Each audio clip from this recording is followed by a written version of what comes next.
रूस और यूक्रेन के बीच तुर्की के शहर इस्तांबुल में हुई शांति वार्ता एक बार फिर बिना किसी बड़े नतीजे के समाप्त हो गई।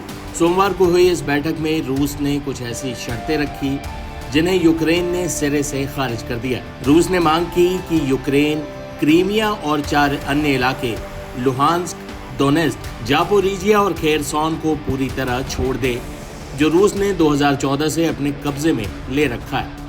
इतना ही नहीं, रूस ने यूक्रेन से अपनी सेना को सीमित करने, नाटो में शामिल ना होने और रूसी भाषा के लोगों के अधिकारों को संरक्षित रखने की भी शर्त रखी।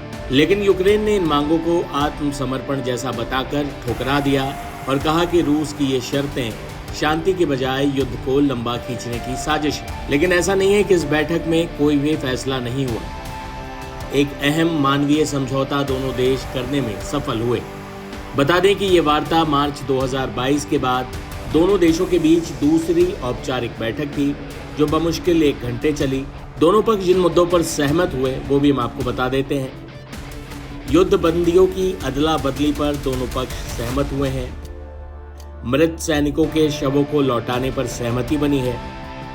बेहद कम उम्र के घायल युद्ध बंदियों को लौटाने पर भी सहमति बनी है। 12,000 मृत सैनिकों का शव दोनों सेनाएं सौंपेंगी। रूस ने 10 यूक्रेनी बच्चों को लौटाने पर सहमति दी है, जबकि यूक्रेन का आरोप है कि रूस के पास 400 यूक्रेनी बच्चे हैं जिनका वो अपहरण कर ले गया था। तुर्की के राष्ट्रपति रेसेप तय्यिप एर्दोगान ने इस बैठक को सकारात्मक बताया और उम्मीद जताई कि वो रूस के राष्ट्रपति और यूक्रेन के राष्ट्रपति को एक मेज पर ला सकते हैं, जिसमें अमेरिका के राष्ट्रपति डोनाल्ड ट्रंप भी शामिल हैं।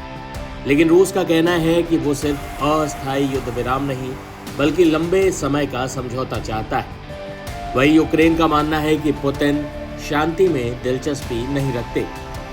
दोनों देशों ने अपनी तरफ से जो शांति योजनाएं पेश की थी उसमें क्या था, ये भी हम आपको बता देते हैं। यूक्रेन की शांति योजना में यूक्रेन ने मांग की थी कि रूस के कब्जे वाले यूक्रेनी इलाकों को अंतर्राष्ट्रीय मान्यता ना मिले, यूक्रेन की सेना पर कोई प्रतिबंध ना लगाया जाए और रूस युद्ध के कारण हुए नुकसान की भरपाई करे।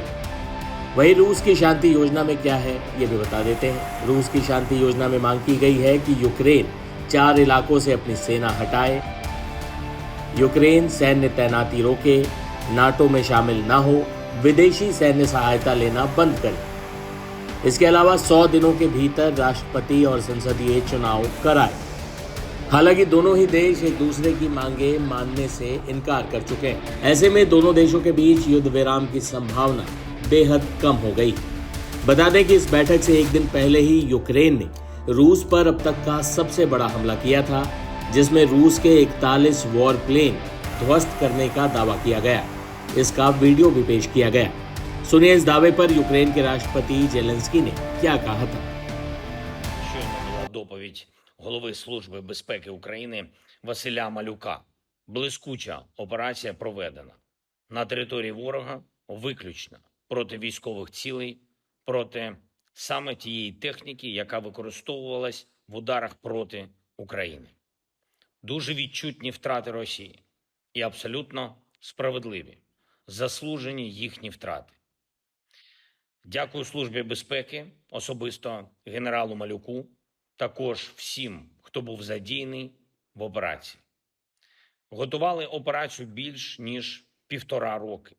Планування, організація, всі деталі були ідеально підготовлені. Можна сказати впевнено, що це абсолютно унікальна операція. Найцікавіше, і вже зараз це можна говорити публічно, офіс нашої операції на території Росії знаходився безпосередньо поруч з управлінням ФСБ Росії в одній з їхніх областей. Загалом в операції було використано 117 дронів і відповідна кількість операторів дронів працювала. वहीं इस दावे की पुष्टि करते हुए रूसी रक्षा मंत्रालय ने क्या कहा, ये भी देखिए। आज कीव शासन ने मरमंस्क, इरकुत्स्क, इवानवो, रियाजान और अमूर में स्थित हवाई क्षेत्रों पर FPV ड्रोन का उपयोग करके एक आतंकी हमला किया। इवानोवो, रियाजान और अमूर में सैन्य हवाई क्षेत्रों पर हुए सभी आतंकवादी हमलों को विफल कर दिया गया। मरमंस्क और इरकुत्स्क क्षेत्रों में सैन्य हवाई अड्डों के नजदीकी इलाकों से FPV ड्रोन छोड़े जाने के परिणाम स्वरूप कई विमानों में आग लग गई।